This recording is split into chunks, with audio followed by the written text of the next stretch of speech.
Police के उन शहीदों की याद में ये ज्योत बनाई गई है जिन्होंने कानून की रक्षा करते हुए अपने प्राणों की आहुति दी। आज के इस समारोह के मुख्य अतिथि माननीय मंत्री श्री जीवनलाल टंडेल हैं।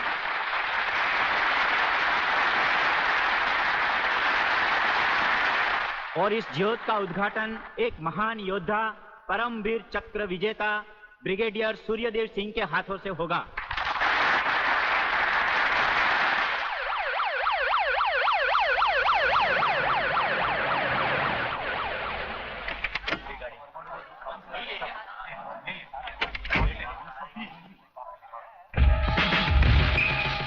Welcome, welcome. प्लीज।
फायरिंग का ऑर्डर क्यों दिया सर? आपकी एक गलती से कितनी जाने गई, इसका जवाब कौन देगा ब्रिगेडियर साहब? मिस्टर तिवारी, इसका जवाब अब ब्रिगेडियर को ही देना होगा, और वो भी अदालत में।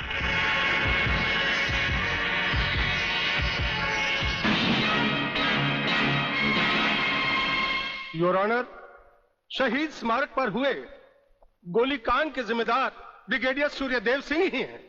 इन्हीं के कहने पर गोली चलाई गई जिसमें कई बेगुनाह लोग मारे गए। अब मैं अदालत के सामने कुछ ऐसे गवाह पेश करूंगा जो इस हादसे को साबित कर देंगे। सबसे पहले मेरे गवाह हैं municipal councillor mister M.K. Tiwari.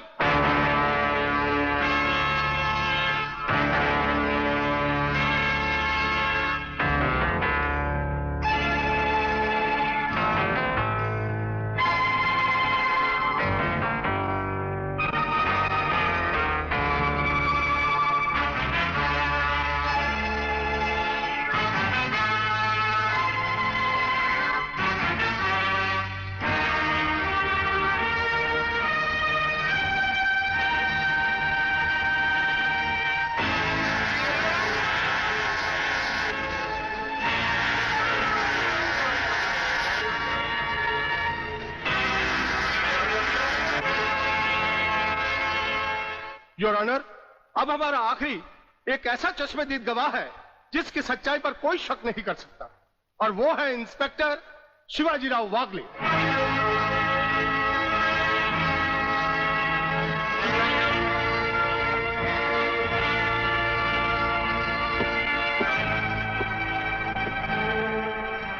मैं गीता पर हाथ रखकर कसम खाता हूं, जो भी कहूंगा सच कहूंगा, सच के अलावा कुछ नहीं कहूंगा। जज साहब, शहीद स्मारक पर जो भी कुछ हुआ मेरी आंखों के सामने हुआ। मुझे इस बात का ताज्जुब है और अफसोस भी है कि ब्रिगेडियर सूर्यदेव सिंह जैसे जिम्मेदार और सुलझे हुए अफसर ने ऐसा कदम क्यों उठाया जिससे निर्दोष लोग मारे गए। इस हत्याकांड के जिम्मेदार ब्रिगेडियर सूर्यदेव सिंह ही हैं।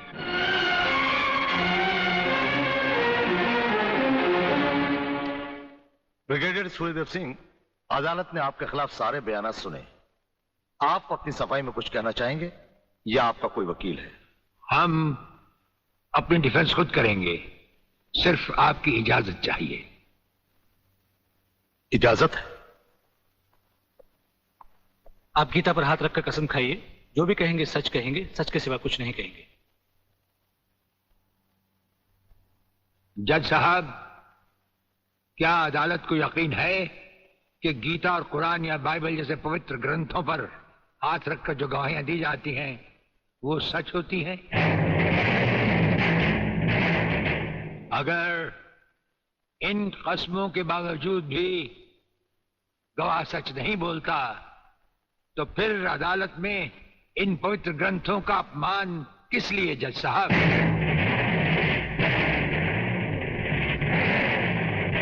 अगर फैसला ऐसे सबूत और गवाहों की बिना पर ही होता है जो पैसे से खरीदे जा सकते हैं तो बंद करवा दीजिए ऐसे रस्म रवाज जो कि झूठे हैं। ये मुकद्दस ग्रंथ हमारे धर्म और ईमान का ताज है, हमारी जिंदगी की बुनियाद है। हम ये कसम खाएं भी तो कैसे खाएं? यह अदालत आपकी दलीलों की कदर करती है ब्रिगेडियर साहब, लेकिन यह अदालत की बरसों पुरानी रस्म है जो मैं नहीं बदल सकता। तो फिर हम भी अपने जमीर के खिलाफ नहीं जा सकते, चाहे वो अदालत हो या जंग का मैदान। आप अपना फैसला सुनाकर अदालत की रस्म को पूरा कीजिए। तमाम सबूत और गवाहों के बयानात को मद्देनजर रखते हुए यह अदालत इस नतीजे पर पहुंची है कि शहीद स्मारक पर बेगुनाहों पर पुलिस ने गोली ब्रिगेडियर सूर्यदेव सिंह के कहने पर चलाई। इसलिए यह अदालत ब्रिगेडियर सूर्यदेव सिंह को 1 साल कैद की सजा सुनाती है।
हमारी मीटिंग का बंदोबस्त हो गया? Yes sir. सूर्यदेव सिंह को आप जेल के तहखाने में मिल सकते हैं। गवर्नमेंट डिसिप्लिनरी एक्शन का मामला है, इसलिए हमारे साथ हमारे सेक्रेटरी के अलावा और कोई नहीं जाएगा। Right sir. This way please.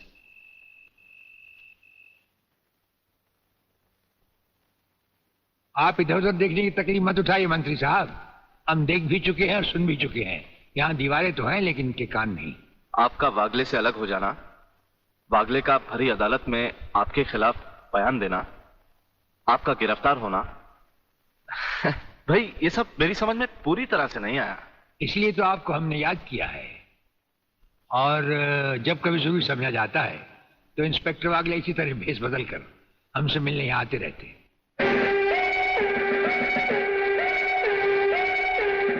Sir, brigadier साहब का हमसे अलग होना, जेल में आ जाना, इससे दुश्मन हमें कमजोर समझकर लापरवाह हो जाएंगे और उनकी इसी लापरवाही का फायदा उठाकर हम उनकी जड़ें आसानी से काट सकते हैं। हम जिन जराइम की तलाश में हैं उसकी कुछ जड़ें इस जेल की 4 दीवारी में भी पैवस्त हैं। उन्हें ढूंढकर निकाल कर हमें खोदना होगा। और मंत्री साहब, आपसे खास बात ये कहना थी कि हमारी गैर हाजिरी में इंस्पेक्टर वागले आपसे हॉटलाइन पर बातचीत किया करेंगे। ये जब कभी भी आपसे कहें आप हमारे लिए रिहाई के ऑर्डर भिजवा दीजिएगा। ठीक है, आप जब चाहेंगे आपकी रिहाई के ऑर्डर्स भिजवा दिए जाएंगे। नमस्कार। Cheers!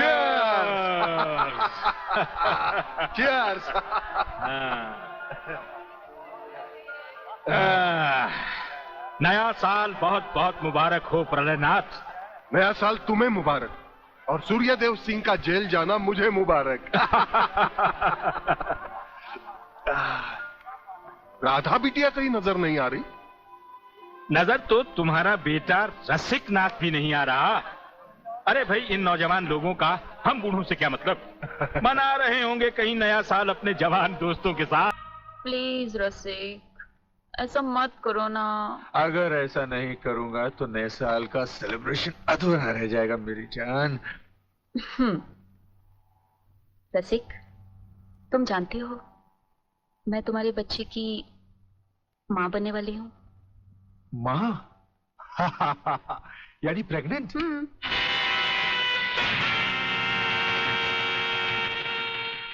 अनीता, तुम?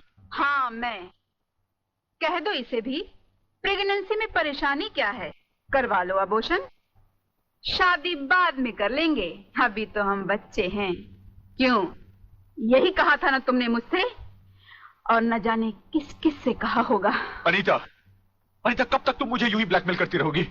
राधा, राधा ये सब तुमसे झूठ बोल रही है, ये मुझे बदनाम करना चाहती है। इसकी बातों में मत आना तुम, मैं भी तुम्हारी तरह इसकी भोली भाली बातों में आकर इसके बच्चे की माँ बनने वाली हूँ। मेरे बच्चे की माँ? अरे ना जाने किस किस का पाप अपने पेट में पालकर तू मुझे उसका पाप बना रही है। रसिकनाथ, जिसका पाप मेरे पेट में है उसे पापी का अंत करने आई हूँ।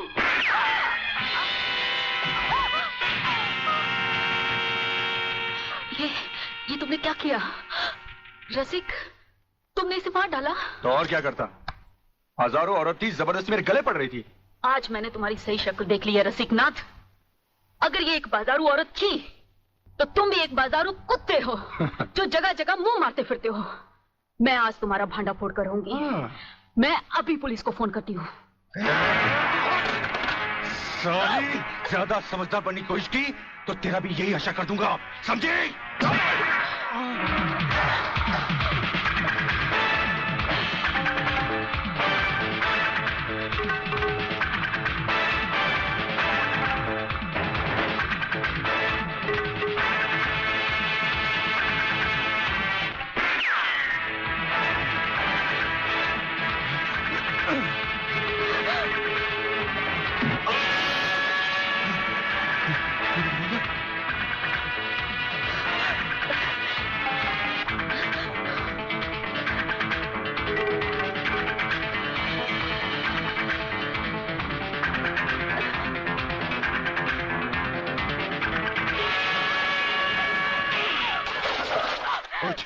पुलिस को बताएगी,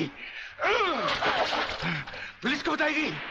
जिंदा रहेगी तो पुलिस को बताएगी ना, न रहे पास न बचेगी बांसुरी। मैं तुझे खत्म कर दूंगा कमीनी।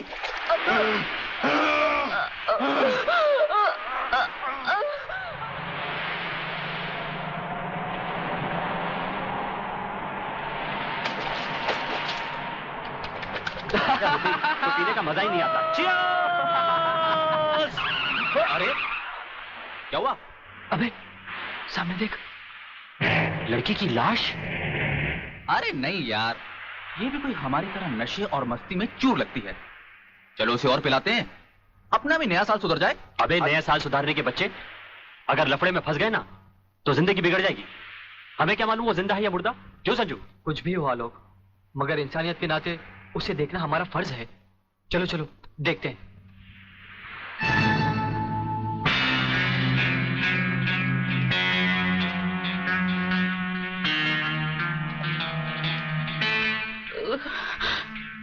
मुझे मत मारो प्लीज।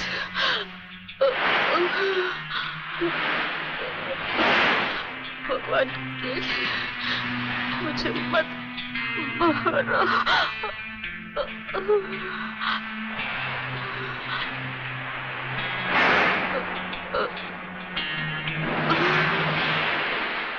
अरे ये तो फिर से बेहोश हो गई।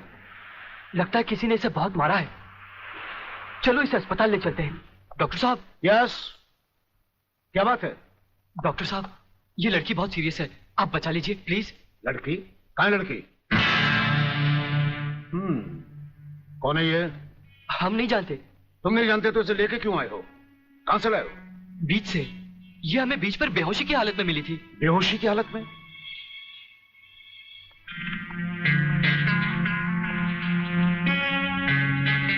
इसकी हालत तुम लोगों ने इसके साथ 31st नाइट बना के तो नहीं की है ना? हम लोगों ने? ये क्या कह रहे हैं डॉक्टर साहब? नहीं नहीं, हम लोगों ने ऐसा कुछ नहीं किया। देखा तुम लोगों ने? मैं तुम लोगों को पहले ही कह रहा था। मगर नहीं यार, चुप रह तू, डरता क्यों है? डॉक्टर साहब, ये वक्त इधर उधर की बातों का नहीं है। हम पर भरोसा कीजिए और जल्दी से इलाज कीजिए। बातों से समझदार मालूम होते और मुंह से शराब की बदबू भी आ रही है। लेकिन भाई मेरे ये मामला तो पुलिस का है। पुलिस? हाँ। मगर पुलिस क्यों डॉक्टर साहब? क्योंकि इस तरह के केसेस पुलिस में दर्ज करवाए जाते हैं। मैं इंस्पेक्टर को अभी बुलाता हूँ। इंस्पेक्टर नीचे बैठा है। डॉक्टर साहब, संजय। आप लोग बैठिए। इंस्पेक्टर, कहाँ गए वो लोग? साहब, हम लोगों को मार के वो दोनों भाग गए। क्या बात है डॉक्टर साहब, आप इतने परेशान क्यों हैं? इंस्पेक्टर साहब, पता नहीं वो 3 लड़के इस लड़की को बेहोशी की हालत में यहाँ लाए। मैं आपको बुलाने गया, इतने में वो भाग गए। भाग गए?